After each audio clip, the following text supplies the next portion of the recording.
brutalitas oleh aparat yang dilakukan kepada kawan-kawan kami di masyarakat dan juga di mahasiswa yang ada di seluruh penjuru Indonesia. Aksi demo yang terjadi di sejumlah daerah tercoreng usai jatuhnya korban aksi penyampaian pendapat di Jakarta, Yogyakarta, Makassar, dan berbagai daerah di Indonesia. Komnas HAM mencatat 10 orang kehilangan nyawa dalam aksi demonstrasi. Berbagai penyebab diselidiki termasuk dugaan kekerasan oleh aparat. Sejauh ini tercatat setidaknya 10 orang korban meninggal dunia, di mana beberapa di antaranya diduga kuat karena mengalami kekerasan dan penyiksaan oleh aparat. Ini masih kami selidiki, dan penyebab-penyebab yang lainnya. Kemudian yang mengalami penangkapan sewenang-wenang juga cukup banyak, angkanya sedang dikonsolidasikan di Komnas HAM. Yang mengalami luka-luka juga cukup besar, datanya di berbagai wilayah di seluruh Indonesia. Perhimpunan Bantuan Hukum dan Hak Asasi Manusia (PBHI) menyayangkan aparat menyamakan penindakan kepada massa pendemo yang murni menyuarakan aspirasi dengan penyusup yang mencederai aksi demo. Maka tentu ada kelompok-kelompok pro-demokrasi, mahasiswa, masyarakat yang menuntut haknya untuk lebih baik lagi, itu merasa dipersalahkan, merasa dianggap bahwa mereka bagian dari makar. Padahal tidak demikian, makanya saya katakan, mapping mana yang perlu mana yang bukan itu penting. Kalau mengatakan bahwa ini ada demonstrasi yang disusupi, maka siapa yang menyusupi itu tidak pernah dijawab. Sementara itu, penasihat ahli Kapolri meyakini ada penggerak dari para pelaku perusakan, sehingga perlu antisipasi dari kepolisian. Namun antisipasi yang lebih besar dari Polri bukan untuk memberangus kebebasan. Kan kemudian dipelesetkan seakan-akan kita memberangus kebebasan, itu yang harus diluruskan di lapangan. Jadi anarkisme ini karena udah terlalu terbiasa gitu ya, terbiarkan. Seperti kemarin hari pertama, hari kedua itu kan polisi kan terlalu pasif itu. Akhirnya apa? Kita diserang habis-habisan. Karena kalau waktu itu kita responsif ya, kita mesti timbul martir itu, lebih parah lagi itu kejadian kemarin akibat daripada ada musibah adanya ojol yang meninggal itu. Jadi ini jelas ada penggerak Pak. Cuman untuk yang gerakkan itu siapa? Itulah kita sulit untuk menangkap. Tetapi penggerak itu kita yakin ada Pak. Jadi mari kita hadapi bersama-sama gitu. Selain kasus tewasnya sopir ojol Afan Kurniawan, usai ditabrak rantis Brimob, yang juga menjadi perhatian adalah meninggalnya mahasiswa Amikom Yogyakarta, Reza Sendi Pratama, yang diduga akibat tindakan kekerasan dalam penanganan aksi. Publik menanti penindakan dan penegakan hukum secara transparan. Tim Liputan, Kompas TV. Lalu bagaimana penyelidikan dugaan kekerasan aparat dalam penanganan aksi unjuk rasa bersama Kepala Laboratorium Indonesia 2045 Jaleswari Pramoda Wardani dan juga Kadif Humas Polri periode 2015-2016 sekaligus mantan Kapolda Jawa Barat Irjen Purnawirawan Anton Carlian kita bahas petang hari ini. Selamat petang Mbak Dani, Pak Anton dengan Maidop. Assalamualaikum warahmatullahi wabarakatuh. Ya, Mbak Dani, saya mau ke Anda dulu pertama. Tanggapan Anda soal dugaan kekerasan aparat yang kemudian berulang saat menghadapi demo, apa saja catatan Anda? Iya, saya rasa kalau kita melihat pendemo itu sendiri, kita kan tahu bahwa kita melihat itu bukan hanya mahasiswa atau kawan-kawan driver ojol yang sedang menunjukkan solidaritasnya, tetapi di sini kita melihat bahwa ketika kita bicara soal pendemo, itu adalah kita bicara sebuah entitas yang heterogen. Jadi karena entitas yang heterogen itu tidak bisa disamakan perlakuan-perlakuan kita terhadapnya, karena kita tahu bahwa pada awalnya masa pendemo itu seperti mahasiswa, NGO, buruh maupun driver ojol itu adalah pada pertamanya adalah demo damai gitu ya, unjuk rasa damai.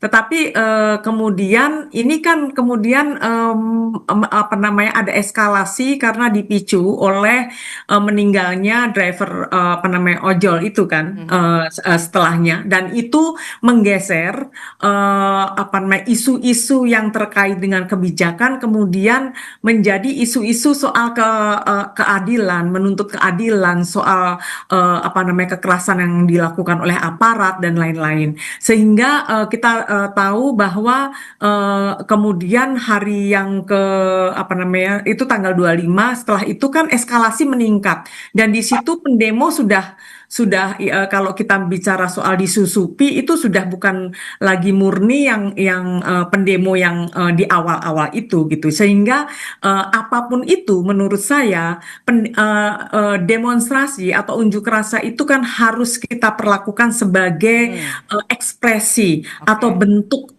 kebebasan yang yang dilindungi oleh konstitusi itu sendiri. Sehingga tidak layak untuk mendapatkan kekerasan. Aparat keamanan di sini adalah menjaga agar situasinya kondusif, agar masyarakat, agar pendemo, agar pengunjuk rasa itu mendapatkan bisa yang digarisbawahi adalah penanganan aparat terhadap para pendemo. Anda juga tadi sudah menyinggung soal eskalasi, kemudian juga penyusup dalam demo yang tadinya awalnya adalah berlangsung damai. Nah, bagaimana kemudian bisa menyelidiki dan juga mengidentifikasi kelompok penyusup dalam demo?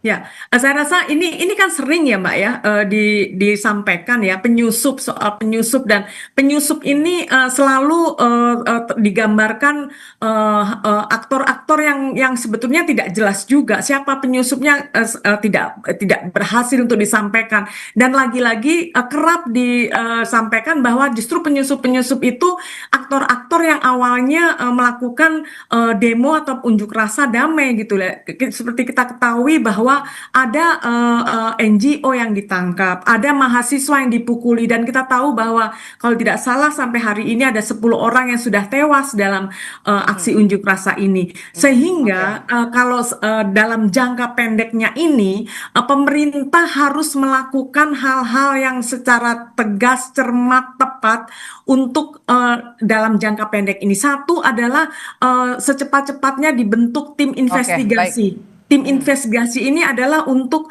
kita sudah dapat tahan di situ Mbak Dani. Saya mau ke Pak Anton. Pak Anton, menurut pengalaman Anda selama Anda berada di kepolisian, mengapa penyusup sulit untuk dideteksi, penyusup yang ada dalam demo? Ya karena saat itu kan justru pendemonya itu jadi kompleks. Nah, sementara penyusup-penyusup itu kan memanfaatkan situasi dan membuat trigger. Di dalam salah satu teori demo kita juga pernah jadi ya unjuk rasa menyampaikan aspirasi, ada yang disebut trigger. Nah, ketika trigger terjadi, situasi ini sudah berubah. Makanya asalnya kan situasi itu, eskalasi itu dari mulai hijau, kuning itu masih dalmas dari Sabara. Nah, ketika eskalasi meningkat merah, makanya yang menangani adalah dari Brimob. Nah, ketika Brimob sudah ke depan, itu berarti eskalasi sudah merah dan sudah terjadi kekacauan-kekacauan. Nah, di mana di sini para penyusup itu sulit ditangkap karena tersebar banyak. Dan salah satu bahwa ini walaupun pro dan kontra, tetapi saya berdasarkan pengalaman demo ini ditunggangi.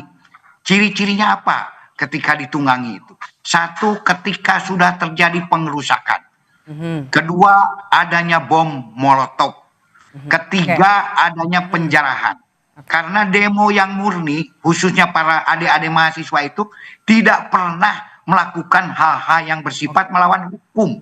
Nah, justru ini disinilah kita tahu bahwa ini ada penyusup.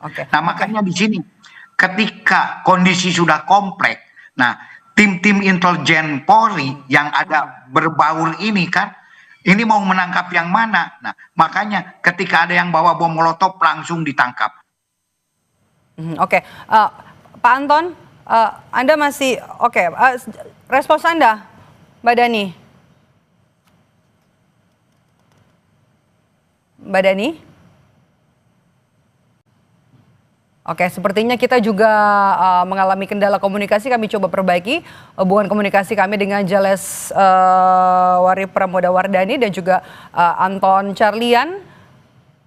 Usut tuntas dugaan kekerasan penanganan demo yang jadi topik kita kali ini. Demo yang tadi juga disebut sebelumnya juga berlangsung damai, kemudian disebut ada penyusup yang kemudian membuat demo yang terjadi di sejumlah daerah di tanah air pada tanggal 28 Agustus hingga awal September ini berujung ricuh.